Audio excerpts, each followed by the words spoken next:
So I hope this video helped to break down the myth around why this idea that Rockwool Safe N Sound is going to help you out.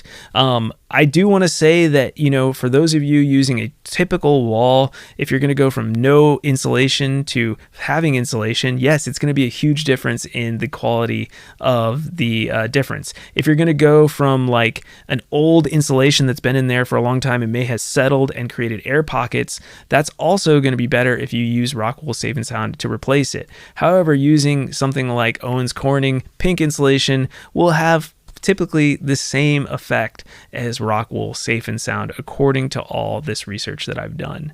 So save your money in the future.